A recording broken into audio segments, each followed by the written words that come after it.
नमस्कार प्यारे बच्चों, मेरे यूट्यूब चैनल शासकीय माध्यमिक विद्यालय धनतालाब में आपका स्वागत है। बच्चों, आज हम कक्षा 8 एड ग्रेड अभ्यास पुस्तिका का अध्याय 5 वर्ग और वर्गमूल का अध्ययन करेंगे और इनके प्रश्नों को भी हल करेंगे। जैसा कि आपके अध्याय के नाम से स्पष्ट है, वर्ग और वर्गमूल, अर्थात हमें वर्ग कैसे निकालेंगे हम और वर्गमूल कैसे निकालेंगे, ये आज हम इसमें समझेंगे। तो आप सबसे पहले हम ये समझते हैं कि वर्ग होता क्या है। तो देखिए, वर्ग का मतलब होता है किसी भी संख्या की घात 2 करना, और किसी भी संख्या की घात 2 करना मतलब उस संख्या का आपस में गुणा करना, 2 बार गुणा करना। तो जैसे मैं एक उदाहरण से आपको समझाना चाहता हूँ कि जैसे मुझे 1 का वर्ग निकालना है, तो मैंने 1 की घात 2 कर दी। अब 1 की घात 2 का मतलब क्या हो गया कि 1 गुणित 1, अर्थात 1 का गुणा 1 में करना। तो जब हम 1 का गुणा 1 में करेंगे तो हमें 1 प्राप्त होगा। इसी प्रकार यदि हमें 2 का वर्ग निकालना है तो हम 2 की घात 2 कर देंगे, अर्थात उसको 2 बार गुणा में लिख देंगे, 2 गुणित 2, और 2 का गुणा 2 में करेंगे तो हमें मिलेगा 4। इसी प्रकार हम जब 3 का वर्ग निकालेंगे तो हमें क्या मिलेगा, 3 गुणित 3 अर्थात 9। इसी प्रकार जब हम 4 का वर्ग निकालेंगे तो मतलब 4 की घात 2 करेंगे। 4 की घात 2 का मतलब क्या हो गया, 4 गुणित 4। जब हम 4 का गुणा 4 में करेंगे तो हमें 16 प्राप्त होगा। इसी प्रकार हम किसी भी संख्या का वर्ग, उसका स्क्वायर अर्थात उसकी घात 2 करके आपस में गुणा करके बहुत आसानी से निकाल सकते हैं। मान लीजिए मुझे 5 का वर्ग निकालना है, तो मैं क्या करूँगा, 5 की घात 2। 5 की घात 2 का मतलब क्या हो गया, 5 गुणित 5। जब मैं 5 का गुणा 5 में करूँगा तो मुझे क्या मिलेगा, 25। इसी प्रकार हम कह सकते हैं कि 5 का वर्ग जो होगा वो 25 होगा। तो इस प्रकार आप बच्चों, मुझे उम्मीद है कि आप समझ गए होंगे कि वर्ग का मतलब क्या होता है। अब चलिए हम चलते हैं प्रश्नावली पे और प्रश्नों को हल करते हैं। जैसे पहला प्रश्न आपको दिया है, संख्या पैटर्न 1, 4, 9, 16, 25 और 36, और ये बोल रहा है कि इसमें बताइए कि आगे आपको कौन सा अंक मिलेगा। तो देखिए, जैसे कि आप इसमें स्पष्ट देख ही रहे हैं कि ये सारी संख्याएं आपस में अपने आप में वर्ग है। मतलब पे 1 का वर्ग 1 होगा, 2 का वर्ग करेंगे तो हमें 4 मिलेगा, 3 का वर्ग करेंगे तो 9 मिलेगा, 4 का वर्ग करेंगे तो 16 मिलेगा, 5 का वर्ग करेंगे तो 25 मिलेगा, 6 का वर्ग करेंगे तो हमें 36 मिलेगा। तो इसी प्रकार 7 का वर्ग क्या हो जाएगा, 49। तो हम कह सकते हैं कि अगली जो संख्या हमें मिलेगी वो 49, अर्थात ऑप्शन सी इसका सही उत्तर हो जाएगा। इसी प्रकार देखिए, प्रश्न नंबर 2 में क्या बोल रहा है कि किसी संख्या के इकाई का अंक यदि 4 या 16 हो, माफ़ कीजिए 4 या 6 हो, तो इसकी वर्ग संख्या के इकाई अंक क्या होगा। तो देखिए, जब हम 4 का गुणा 4 में करेंगे, मतलब कोई भी संख्या आप ले लीजिए 4 अंकों वाली, कि जैसे आपने 2 मिनट के लिए लिए 14, तो 14 का जिसको जब करेंगे तो 14 गुणित 14 क्या होगा, 196 होगा। और इसी प्रकार 16 का स्कोर करेंगे तो 16 गुणित 16 क्या हो जाएगा, 256 हो जाएगा। और उदाहरण ले लेते हैं हम, 24 गुणित 24 करेंगे तो कितना हो जाएगा हमारा, 576। तो देखिए, इसका इकाई अंक 6 आ रहा है। तो हम कह सकते हैं कि यदि किसी भी संख्या का इकाई अंक 4 या 6 है, तो उस संख्या के वर्ग का इकाई अंक भी क्या होगा, 6 ही होगा। तो इसका सही उत्तर हो जाएगा 6, अर्थात ऑप्शन बी। अब चलिए हम चलते हैं प्रश्न नंबर 3 पे। 169 का वर्गमूल है। तो देखिए, वर्गमूल के लिए हम क्या करते हैं, आपको कुछ 20 तक वर्गमूल याद होना चाहिए। तो हम डायरेक्ट इसमें बोल सकते हैं कि 169 का वर्गमूल 13 होगा। अब हम चलते हैं प्रश्न नंबर 4 पे। प्रश्न नंबर 4 कह रहा है हमें किसी 6 सेंटीमीटर भुजा वाले वर्ग का क्षेत्रफल होगा। तो देखिए, वर्ग का क्षेत्रफल क्या होता है, भुजा गुणित भुजा, अर्थात 6 का गुणा 6 में हम 2 बार करेंगे तो हमें 36 प्राप्त होगा और सेंटीमीटर स्क्वायर आएगा। तो हम कह सकते हैं इसका सही उत्तर हो जाएगा डी। और आप इस चीज़ का ध्यान रखिएगा कि इसमें 2 ऑप्शन दिए हैं, एक 36 सेंटीमीटर दिया है और एक 36 सेंटीमीटर स्क्वायर दिया है। तो वह क्षेत्रफल जब निकालते हैं तो उसकी इकाई स्क्वायर में होती है, अर्थात 36 सेंटीमीटर स्क्वायर आएगा। अब देखिए, हम चलते हैं अगले प्रश्न नंबर 5 पे। प्रश्न नंबर 5 बोल रहा है कि 5.5 मीटर भुजा वाले एक वर्गाकार कमरे में कालीन बिछाने के लिए कितने वर्ग मीटर कालीन की आवश्यकता होगी। तो हमें इसमें कुछ नहीं करना है, हमें क्या करना है, इसका 2 बार गुणा कर देना है, अर्थात भुजा गुणित भुजा कर देना है। तो 5.5 का आपस में जब गुणा करेंगे, 5.5 गुणित 5.5, तो हमें इसका सही उत्तर प्राप्त होगा 30.25 वर्ग मीटर। तो इस प्रश्न का सही उत्तर हो जाएगा ऑप्शन ए। अब हम चलते हैं प्रश्न नंबर 6 पे। प्रश्न नंबर 6 कह रहा है हमें कि संख्या 44 का वर्ग गुणा किए बिना ज्ञात कीजिए। तो देखिए 44 का हम वर्ग बिना गुणा कैसे निकाल सकते हैं? 44 को हम लिख सकते हैं 40 + 4 का वर्ग। जैसे कि आप एक फार्मूला जानते हैं, a + b का होल स्क्वायर क्या होता है? a का स्क्वायर प्लस b का स्क्वायर प्लस 2ab, है ना? तो ये फार्मूला होता है, ये फार्मूला हम इसमें डायरेक्ट लगा सकते हैं। तो ये क्या हो जाएगा? 40a हो जाएगा और 4b हो जाएगा। तो आप लगा देते हैं फार्मूला इसमें।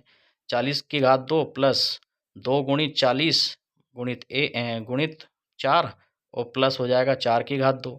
जब इसको हम हल करेंगे तो 40 का जब स्क्वायर करेंगे तो 40 गुणित 40 कितना हो जाएगा? 1600, और 2 गुणित 40 गुणित 4 करेंगे तो 320, और प्लस 4 का स्क्वायर करेंगे तो 16, और कुल जोड़ेंगे तो हमें 1936 प्राप्त होगा। तो हम कह सकते हैं कि 44 का वर्ग जो होता है वो होता है 1936।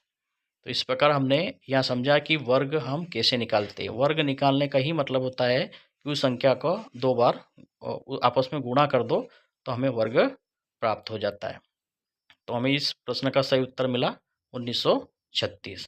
अब हम चलते हैं प्रश्न नंबर 7 पे। प्रश्न नंबर 7 बोल रहा है हल कीजिए। और आप देखिए ये जो आपको दिया है इसको बोलते हैं करनी, इंग्लिश में बोलते हैं इसको रूट। अब करनी हम कैसे निकालते हैं? हमें कम से कम 20 तक वर्ग याद होना चाहिए, तो हम ऐसे प्रश्नों को बहुत आसानी से हल कर सकते हैं।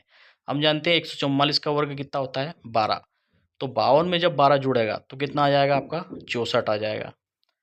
अब जब 64 का वर्ग आप निकालेंगे तो कितना आ जाएगा? 8 आ जाएगा। और 248 में जब 8 जोड़ेंगे तो कितना आएगा? 256। अब 256 का हम वर्ग जानते हैं, माफ़ कीजिए वर्गमूल जानते हैं 16। तो ये कितना हो जाएगा? इसका सही उत्तर 16। तो बच्चों ये क्या है? ये जो प्रश्न आधारित है वो वर्गमूल पर आधारित है। तो वर्गमूल का हम आपको समझा देते हैं कि वर्गमूल हम जैसे कि मैंने आपको समझाया कि हम इस प्रकार से वर्गमूल निकाल सकते हैं। अब चलिए हम चलते हैं प्रश्न नंबर 8 पे। प्रश्न नंबर 8 क्या बोल रहा है? पाइथागोरस त्रिक लिखिए जिसका एक सदस्य 12 है। तो इस प्रकार के प्रश्नों को हल करने के लिए हमें पाइथागोरस प्रमेय की सहायता लेना पड़ती है। जैसे पाइथागोरस प्रमेय क्या होती है? कर्ण का की घात 2 बराबर लंब की घात 2 प्लस आधार की घात 2। तो जैसे एक सदस्य हमें दिया है 12, तो अब इस 12 के साथ हम ऐसी कौन सी संख्या लें और इसको इनका वर्ग करें और आपस में जोड़े कि हमें 13 या 13 का वर्ग प्राप्त हो जाए। तो देखिए 12 का वर्ग प्लस 5 का वर्ग बराबर 13 का वर्ग। 12 का वर्ग करेंगे तो 144, प्लस 5 का वर्ग करेंगे तो 25 बराबर 13 का वर्ग करेंगे तो 169। तो हम कह सकते हैं कि पाइथागोरस त्रिक जो होता है वो 5 12 13 होता है।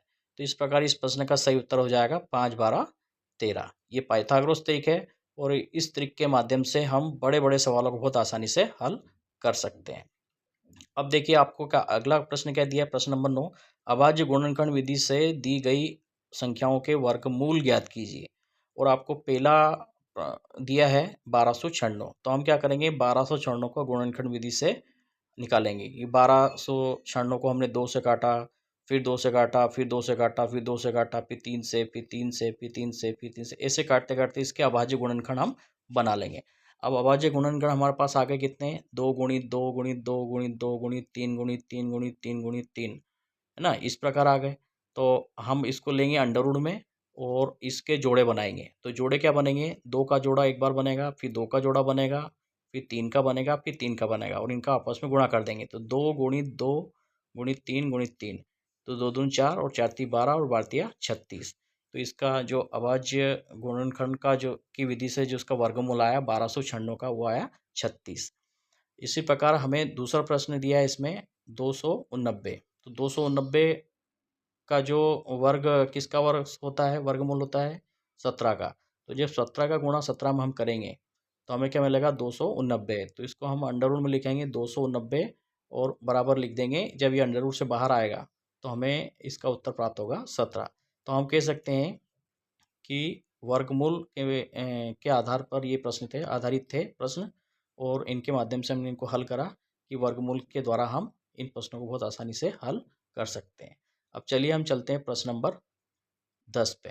प्रश्न नंबर 10 बोल रहा है वह सबसे छोटी संख्या ज्ञात कीजिए जिससे 600 को भाग देने पर वह पूर्ण संख्या बन जाए। तो हम क्या, इस प्रकार के प्रश्नों को हल करने के लिए हम क्या करेंगे? पहले 600 का गुणनखंड निकालेंगे। तो 600 का गुणनखंड निकालने पर हम क्या करेंगे? गुणनखंड क्या प्राप्त होगा हमें, 2 गुणित 2 गुणित 2 गुणित 3 गुणित 5 गुणित 5। अब देखिए ये जो गुणनखंड निकला इसके जोड़े बनाएंगे 2 2 के, तो 2 का जोड़ा 1 बनेगा, फिर 5 का एक जोड़ा बन जाएगा। यहाँ 2 और 3 का जोड़ा नहीं बन रहा है, तो 2 और 3 का जोड़ा बनाने के लिए 2 का गुणा और करेंगे, और 3 का जोड़ा बनाने के लिए 3 इसके साथ एक बार और लेंगे।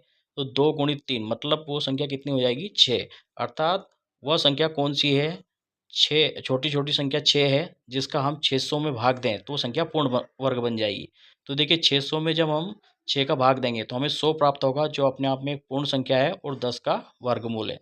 तो हम कह सकते हैं कि वह छोटी छोटी संख्या क्या है, 6 है, जिसका 600 में भाग देने पर पूर्ण वर्ग बन जाएगी। अब देखिए प्रश्न नंबर 11 क्या बोल रहा है आपका, कि भाग विधि से 625 का वर्गमूल ज्ञात कीजिए। तो भाग विधि से ये भी अपने आप में एक वर्गमूल निकालने की बहुत इंपॉर्टेंट विधि है बच्चों। तो हम क्या करेंगे, आप देखिए आपको जो 625 दिया है, तो 625 का हम क्या करेंगे, जोड़े बनाएंगे। तो 25 का एक जोड़ा बन जाएगा और 6 का एक जोड़ा बन जाएगा, 6 का एक बन जाएगा। अब हम क्या करेंगे, सबसे पहले ऐसी संख्या लेंगे कि उसका आपस में गुणा करें, तो या तो हमें 6 मिल जाए या 6 से कम मिले। तो हम सबसे पहले क्या लेंगे, 2 लेंगे, 2 का गुणा 2 में करेंगे तो हमें क्या मिलेगा, 4। अब 6 में से 4 घटाएंगे तो क्या बचेगा, 2, और ऊपर से उतार दिया हमने दूसरा जोड़ा 25। और ये जो 2 और 2 है इसको आपस में जोड़ेंगे तो कितना हो जाएगा, 4। अब इस 4 के साथ हम ऐसी कौन सी संख्या लें जिसका आपस में गुणा करें तो हमें क्या मिल जाए, 225 मिल जाए। तो देखिए ये बन गया ऊपर 45, 45 में जब हम 5 का गुणा करेंगे तो हमें 225 प्राप्त होगा। और यह प्रक्रिया हमें तब तक करते रहना है जब तक हमें 0 प्राप्त नहीं हो जाए। तो हम कह सकते हैं कि भाग विधि से 625 का वर्गमूल होगा 25। तो इस प्रश्न का सही उत्तर हो जाएगा आपका 25। अब हम चलते हैं प्रश्न नंबर 12 पे। प्रश्न नंबर 12 बोल रहा है कि वह सबसे छोटी संख्या ज्ञात कीजिए जिससे 200 को गुणा करने पर वह पूर्ण वर्ग संख्या बन जाए। तो देखिए हम इस प्रकार के प्रश्नों को हल करने के लिए सबसे पहले क्या करते हैं, जो 200 दिया है उसका हम गुणनखंड निकालेंगे। अब गुणनखंड कैसे निकालेंगे, इसका हम छोटी छोटी संख्या से उसको काटते जाएंगे तो हमें गुणनखंड प्राप्त होते हैं। तो गुणन क्या मिला हमें, 2 गुणित 2 गुणित 2 गुणित 5 गुणित 5। अब थोड़ा सा ध्यान से देखिए कि हम जब इसका जोड़ा बनाएंगे तो 2 गुणित 2 का एक जोड़ा बन रहा है, 5 गुणित 5 का एक जोड़ा बन रहा है, लेकिन एक 2 बच गया, उसका जोड़ा नहीं बन रहा है। तो उसके साथ हम 2 का गुणा फिर करेंगे तो वो संख्या छोटी छोटी संख्या क्या हो जाएगी, 2 हो जाएगी। तो 2 का जब गुणा हम 200 में करेंगे तो हमें क्या मिलेगा, 400। और 400 अपने आप में एक पूर्ण संख्या है जो कि 20 का वर्गमूल है। तो हम कह सकते हैं कि वो छोटी छोटी संख्या 2 है, और जिसका 200 में गुणा करने पर हमें क्या मिलेगा, एक पूर्ण वर्ग संख्या मिलेगी। और वो पूर्ण वर्ग संख्या का जो वर्ग रहेगा, वर्गमूल रहेगा, वो 20 रहेगा। तो वो छोटी छोटी संख्या 2 है। तो इस प्रकार इस प्रश्न का भी उत्तर हमने बहुत आसानी से निकाल लिया। अब हम चलते हैं प्रश्न नंबर 13 पे। प्रश्न नंबर 13 क्या बोल रहा है कि 12 और 21 ऐसी ऐसी अद्भुत संख्याओं के युग में है कि वे इनके वर्ग 144 और 441 एक दूसरे के अंक पलटने से प्राप्त होते हैं। क्या आप ऐसी अन्य संख्याओं के युग्म बता सकते हैं या प्राप्त कर सकते हैं? तो हम कह सकते हैं हाँ, हम बिल्कुल प्राप्त कर सकते हैं। क्योंकि देखिए 13 का जब हम 13 और 31 का जोड़ा ले सकते हैं, 102 और 201 का जोड़ा ले सकते हैं। जब 13 का वर्ग करते हैं तो 169 प्राप्त होता है, और जब 31 का वर्ग करते हैं तो 961 प्राप्त होता है। लेकिन जब इन्हीं अंकों को पलट देंगे तो 961 को जब पलटेंगे तो 169 प्राप्त होगा। इसी प्रकार 169 को पलटेंगे तो हमें क्या मिलेगा, 961 प्राप्त होगा। इसी प्रकार 102 का वर्ग हो जाएगा 10,404, और 201 का वर्ग हो जाएगा 40,401। जब इन संख्याओं को आपस में हम पलटेंगे तो हमें ये दोनों संख्या एक दूसरे से प्राप्त हो जाएगी। तो हम कह सकते हैं कि हम ऐसे युग्म को प्राप्त कर सकते हैं। वो युग्म है 13 31 का जोड़ा, और दूसरा है 102 और 201 का जोड़ा। तो इस प्रकार इस प्रश्न को भी हमने बहुत आसानी से हल कर लिया। तो मुझे उम्मीद है ये प्रश्न आपको बहुत अच्छे तरह से समझ में आया होगा। अब चलिए हम चलते हैं प्रश्न नंबर 14 पे। प्रश्न नंबर 14 बोल रहा है आपका कि एक व्यापक ड्रिल अभ्यास के लिए विभिन्न स्कूल के 6,250 विद्यार्थियों को पंक्तियों में इस प्रकार व्यवस्थित किया जाता है कि प्रत्येक पंक्ति में उतने ही विद्यार्थी रहे जितनी पंक्तियों की संख्या है। ऐसा करने पर प्रशिक्षक यह पाता है कि 9 विद्यार्थी शेष रह जाते हैं। इस वर्ग की प्रत्येक पंक्ति में विद्यार्थियों की संख्या ज्ञात कीजिए। तो देखिए बच्चों, इस प्रकार के जब प्रश्नों को हम हल करते हैं तो हम क्या करते हैं, जो शेष रह जाते हैं वो उसमें से जो संख्या दी रहती है उसमें से घटा देते हैं, तो हमें संख्या दी है 6250, उसमें से हमने 9 घटा दिए तो हमें क्या मिला 6241, जो कि 79 का वर्ग होता है। तो हम कह सकते हैं कि प्रत्येक पंक्ति में यदि हम 79 विद्यार्थी को खड़ा करें तो शेष कुछ भी नहीं बचेगा। तो इस प्रकार के प्रश्नों को हम जो आपको प्रदर्शित हो रहा है वीडियो में, इस प्रकार से हल कर सकते हैं। तो बहुत आसानी से हमने इस प्रश्न को हल कर लिया और उत्तर प्राप्त कर लिया। अब चलिए हम चलते हैं प्रश्न नंबर 15 पे। प्रश्न नंबर 15 क्या बोल रहा है कि आप अपने घर के उत्तर की ओर चलते हैं और फिर मुड़कर पश्चिम की ओर चलते हैं ताकि आप अपने मित्र के घर पहुंच जाएं। लौटते समय आप अपने मित्र के घर से अपने घर तक की विकर्णता चल कर पहुँचते हैं। लौटते समय आप कितनी दूरी तय करेंगे? तो देखिए, इस प्रकार के प्रश्नों को हल करने के लिए हम क्या करेंगे, पाइथागोरस प्रमेय का उपयोग करेंगे। पाइथागोरस प्रमेय क्या होती है, कर्ण का स्क्वायर बराबर लंब का स्क्वायर प्लस आधार का स्क्वायर। अब कर्ण हम मान लिया।